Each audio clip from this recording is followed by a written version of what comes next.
ఇంకా మూడో విషయానికి వెళ్ళినప్పుడు పొంగనూరు మీరందరూ చూశారు. పొంగనూరులో మా ఎంపీ మిథున్ రెడ్డి గారు పొంగనూరు వెళ్ళాడు. వెళ్ళకూడదా మిథున్ రెడ్డి గారు పొంగనూరు? ఎక్కడికి వెళ్ళాడు? అక్కడ మాజీ ఎంపీ రెడ్డప్ప ఇంట్లోకి వెళ్ళాడు. ఇంటికి వెళ్ళి మా కార్యకర్తలను పిలిచి పరామర్శిస్తుంటే తెలుగుదేశం కార్యకర్తలందరూ వచ్చి దాడి చేశారే, ఇంటి మీద రాళ్లు వేశారే, అక్కడ వాహనాలను దహనం చేశారే,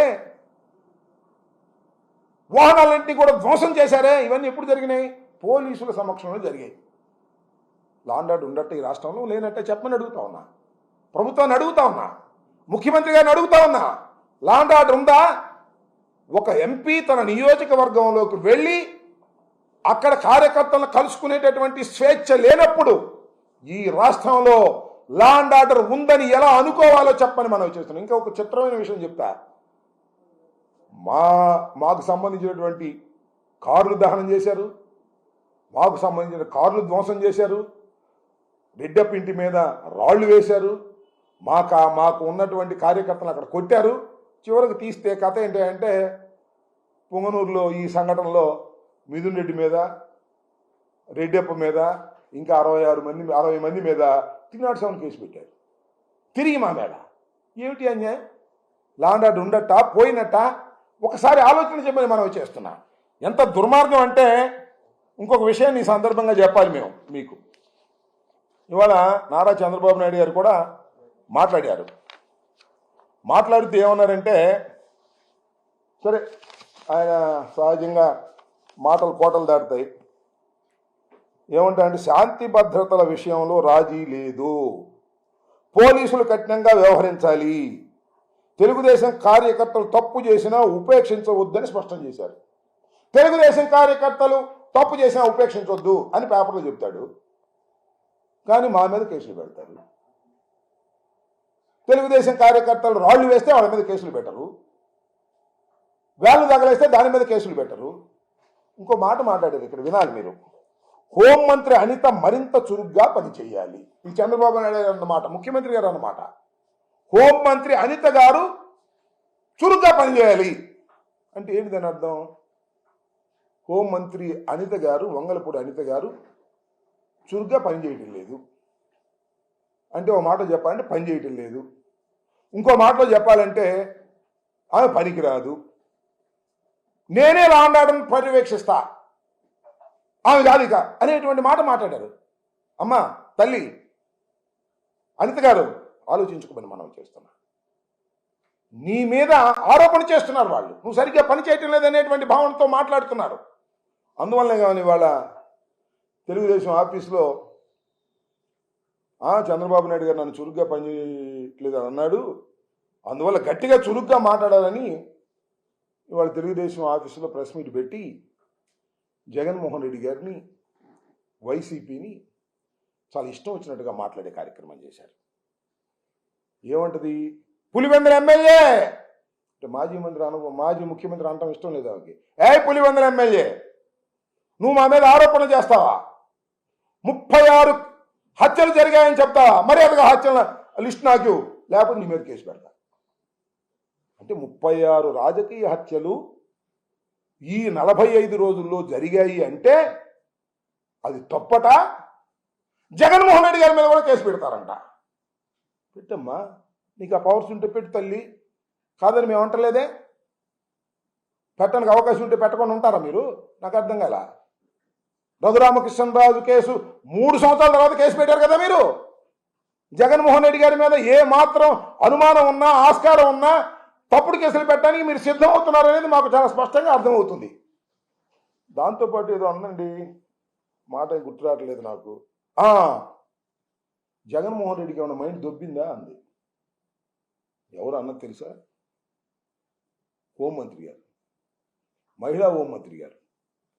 జగన్మోహన్ రెడ్డి గారికి మైండ్ దొబ్బిందా అనే మాట మాట్లాడుతున్నామంటే తల్లి ఏం చెప్పాలి?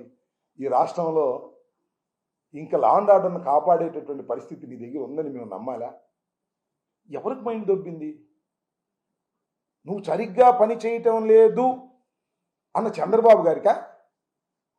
లేదు ఇట్లాగే మీడియా సమావేశంలో మిత్రులు అడిగారు, ఏమండి అక్కడ అలా జరుగుతుంది, ఇక్కడ ఎలా జరుగుతుంది, మీరు కట్టడి చేయట్లేదు హోంమంత్రికి అంటే ఏం చేయమంటారు? నన్ను లాఠీ పట్టుకోమంటారా? తుపాకీ పట్టుకోమంటారా? అన్నవాళ్ళకు దొబ్బిందా? నువ్వు లాఠీ తుపాకీ పట్టుకుంటావా? లాఠీ పట్టుకునేటటువంటి పోలీసుని అయ్యా లాఠీ ఉపయోగించు సందర్భం వచ్చినప్పుడు అని చెప్పు. తుపాకీ పట్టుకున్నటువంటి పోలీసు వారిని, ఎస్ఐని, సిఐని, డిఎస్పీని అవసరమైతే తుపాకీ ఉపయోగించమని చెప్పు, అన్నీ సర్దుకుంటాయి. నువ్వు లాఠీ పట్టుకోవాల్సిన అవసరం ఏముంది? నువ్వు తుపాకీ పట్టుకోవాల్సిన అవసరం ఏముంది? ఎంత వ్యవస్థ ఉంది, ఎంతమంది ఐపీఎస్ ఆఫీసర్లు ఉన్నారు, ఎంతమంది డీజీపీ ఐజీలు ఉన్నారు, ఎంతమంది ఎస్పీలు ఉన్నారు, ఎంతమంది డిఎస్పీలు ఉన్నారు. వీళ్ళందరినీ వదిలేసి నన్ను లాఠీ పట్టుకోమంటారా, నన్ను తోటా పట్టుకోమంటారా, నన్ను తుపాకీ పట్టుకోమంటారా అంటే జగన్మోహన్ రెడ్డి గారికి మైండ్ దొబ్బింది. ఏం మాటలవి? ఒక పద్ధతి లేకోకుండా మాట్లాడేటువంటి కార్యక్రమం చేస్తున్నారు. మొత్తం జరిగినవన్నీ కూడా నేను ఎత్తిన పడేస్తారు, గుర్తుపెట్టుకోమని మనవి చేస్తున్నా. కాస్త జాగ్రత్తగా మాట్లాడండి. మీరు ఇటువరకులాగా తెలుగుదేశం మహిళా అధ్యక్షురాలు కాదు. యూఆర్ రెస్పాన్సిబుల్ పోస్ట్లో ఉన్నారు. మీరు హోంమంత్రిగా ఉన్నారు. ఈ రాష్ట్రంలో హోంమంత్రిగా ఉండి లా అండ్ ఆర్డర్ను కాపాడవలసినటువంటి వ్యక్తులు మీరు. బాధ్యత మీకున్నది.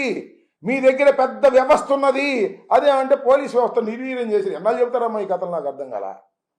ఎన్నాళ్ళు చెప్తారు పోలీస్ వ్యవస్థ నిర్వీర్యం అయిపోయింది అని? ఎన్నాళ్ళు చెప్తారు?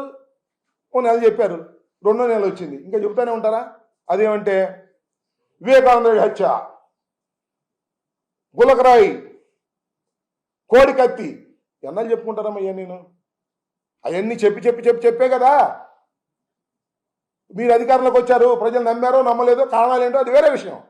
మేము అపోజిషన్లో ఉన్నాం. కేవలం 11 సీట్లతో పరిమితమై ఉన్నాం మేము. ఇంకా మీరు ఆ కథలు చెప్తే అట్టకు మీ కథలు చెప్పండి.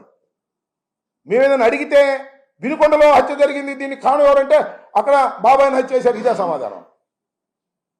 మొచ్చుమరిలో బాలిక యొక్క ఆచూకీనే మీరు చెప్పలేకపోయారు, చివరికి డెడ్ బాడీని కూడా పట్టుకోలేకపోయారంటే ఇంకో కథ మీరు చెప్తారు. ఇలా కథలు చెప్పేటటువంటి కార్యక్రమం కాదు. మేము ఓటమి పాలయ్యాం, అధికారంలోకి మీరు వచ్చారు, ఇంకా మమ్ముల్నే దూషిస్తూ కాలయాపన చేయటం అనేది సమంజసమైనటువంటి అంశం కాదని ఈ సందర్భంగా నేను మనవి చేస్తున్నాను. కాబట్టి లా అండ్ ఆర్డర్ను కాపాడే పరిస్థితి మీరు తీసుకురావాలి. ఇందాక చంద్రబాబు నాయుడు గారు కూడా అన్నాడు, 36 హత్యలు రాజకీయ హత్యలు అంటున్నారు, పేర్లు బయట పెట్టండి అంటున్నాడు. తొందర ఏం లేదు, బయట పెట్టుకుని ఎందుకుంటాం? 36 సంఖ్య చెప్పిన తర్వాత, సుమారుగా 300 307 కేసులని చెప్పిన తర్వాత, విధ్వంసకరమైన కేసులు చెప్పిన దాని తర్వాత బయట పెట్టుకొని ఉంటాం. ఆ తొందర ఎందుకు? సుందరవదన ఢిల్లీ వెళ్తున్నాం కదా, ధర్నాగా చేస్తున్నాం కదా ఢిల్లీలో, అప్పుడే మొత్తం అన్ని సుప్తాగా బయట పెడతాం. హోంమంత్రి అవకాశం ఇస్తే హోంమంత్రి కూడా చెబుతాం. నీకెందుకు చెబుతాం? ఈ హోంమంత్రికి చెబుతాం మేము. అదే స్వామి చెప్పినట్టు ఈ హోంమంత్రి చెబితే చెత్తపొట్లో పడేసిద్ది, మాకు తెలీదు. కాబట్టి అన్నిటికీ సమాధానం చెబుతాం. నేను ఒక్కటే మనవి చేస్తున్నా, 5 సంవత్సరాలు మా మీద మీరు ఆరోపణలు చేశారు. నెల 15 రోజుల్లోనే ఈ రాష్ట్ర ప్రభుత్వం లా అండ్ ఆర్డర్లో పూర్తిగా విఫలమైందనేటువంటి భావన ప్రతి సామాన్యుడికి కలిగేటటువంటి పరిస్థితి ఏర్పడిందనే విషయాన్ని కూడా ఈ సందర్భంగా నేను చెప్పదలుచుకున్నాను.